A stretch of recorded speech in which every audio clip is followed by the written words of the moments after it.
लेली ह्यसे ग्रस्मानः समन्तात् लोकान् समग्रान् वदनैर्ज्वलद्भिः तेजोभिरापूर्य जगत समग्रम भासस्तवोग्रह प्रपंति विष्णु। नमस्कार मित्रों। ये जो श्लोक है भगवद गीता के 11वें अध्याय का 30वां श्लोक है, जिसे हम आज गहराई से समझेंगे। तो आइए सबसे पहले इसके अर्थ को समझते हैं। तो जो श्लोक है वो कहता है, लेली ह्यसे ग्रस्मानः समन्तात, अर्थात जीभ घुमा कर निगल रहे हो आप चारों ओर। लोकान समग्रान वदनैर ज्वलद्भिः, अर्थात सभी लोगों को अपने ज्वलनशील मुखों में। तेजोभिरापूर्य जगत समग्रम, अर्थात तेज से भरे हुए जगत संपूर्ण में। भासस्तवोग्रह प्रपंति विष्णु, अर्थात आपके उग्र रूप के आभास से सब तप रहे हैं हे विष्णु।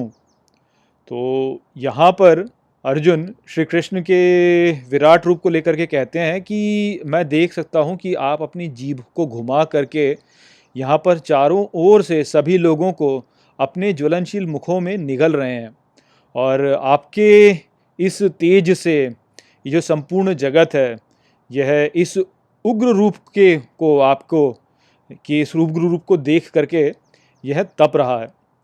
तो यहाँ पर भी अर्जुन जो है वो श्री कृष्ण के काल अग्नि वाले स्वरूप के ऊपर ही चर्चा कर रहे हैं, और वो यहाँ पर जो चित्रण प्रदान कर रहे हैं वो यही है कि वह जीभ को बाहर निकाल करके और वो सबको निगले जा रहे हैं अपने भीतर, और उनके उग्र रूप से जो तेज उत्पन्न हो रहा है, उस तेज से ये जो संपूर्ण सृष्टि है यह तपती जा रही है, ये जल रही है, आप कह सकते हैं। तो जो काल अग्नि वाला स्वरूप है, जो श्री कृष्ण का विनाशकाय जो ये स्वरूप है, जो विनाश करता है, उसी स्वरूप का यहाँ पे चित्रण है। और ये जो चित्रण है यहाँ पे जीभ बाहर निकालने वाला, ये चित्रण हमको माता काली को समझने में भी एक सहायता प्रदान करता है। तो माता काली को यदि आप देखें तो वो भी उग्र रूप है, वह भी काली हैं, काल से संबंधित। तो वही काल का जो स्वभाव है कि वह धीरे धीरे सब कुछ नष्ट कर देता है, तो उसी स्वभाव को दर्शाने वाली माता काली भी हैं। और आप देख सकते हैं कि माता काली को कितने उग्र रूप में दिखाया जाता है कि वह मुंडमाला पहनती हैं, और उन्होंने जो वस्त्र पहने होते हैं वह भी उन्होंने अपने वस्त्र जो होते हैं वह अंगों से बनाए होते हैं, कटे हुए अंगों से उन्होंने अपने वस्त्र बनाए होते हैं। उनके हाथ में खड़ग होती है और उनके दूसरे हाथ में एक कटा हुआ सिर होता है। तो ये जो चित्रण है ये वास्तव में उनके इसी उग्र रूप को दर्शाता है। वह यही दर्शाता है कि माता काली जो है वह विनाश कर देती हैं सब कुछ का अंत में, यानी विनाशकाय जो शक्ति है इस सृष्टि की, वह माता काली को दर्शाया जाता है उसी से।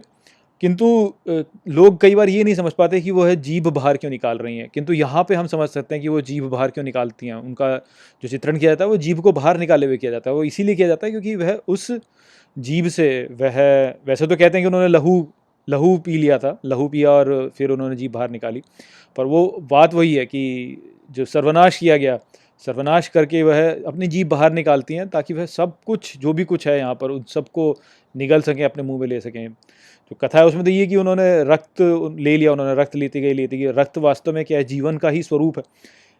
बिना रक्त के तो कुछ है ही नहीं। यदि आपका रक्त बहा दिया जाए सारा तो आप में जीवन नहीं बचेगा, तो रक्त के बिना जीवन नहीं रह सकता। तो वो जो रक्त को चूस लेना जो उन्होंने बोला, ले लेती हैं, पी जाती हैं, वो वास्तव में यही है कि जीवन शक्ति नष्ट कर देती हैं वो, कि सभी इकाइयों में। तो और इससे उनकी जीभ वो लाल हो जाती है।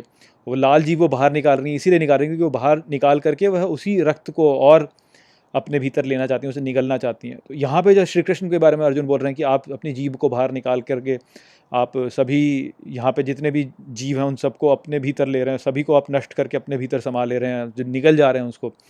तो वो भी वही बात है। तो ये जो यहाँ पर चित्रण है वह एक बहुत ही विशद चित्रण है, और विशद चित्रण होने के कारण कई बार लोग जो होते हैं वह इसके साथ में उसको समझ नहीं पाते हैं, और कई बार उसका चित्रण भी वो फिर जो है ना वैसे ही कर देते हैं। जैसे आप माता काली का चित्रण देख लीजिए, कई बार कि वह वो जो है ना उनका चित्रण बड़े ही सौम्य रूप में भी कर दिया जाता है, जीभ बाहर निकालते हुए सौम्य रूप में ही कर दिया जाता है, किंतु वो उचित नहीं है वास्तव में। यहाँ पे वास्तव में उनका जो काल अग्नि वाला रूप है, जो जो उनका विनाश करने वाला रूप है, उसी को दर्शाया जा रहा है। और विनाश करने वाले रूप में उग्र रूप ही दिखना चाहिए, तो वो उग्र रूप ही है यहाँ पे।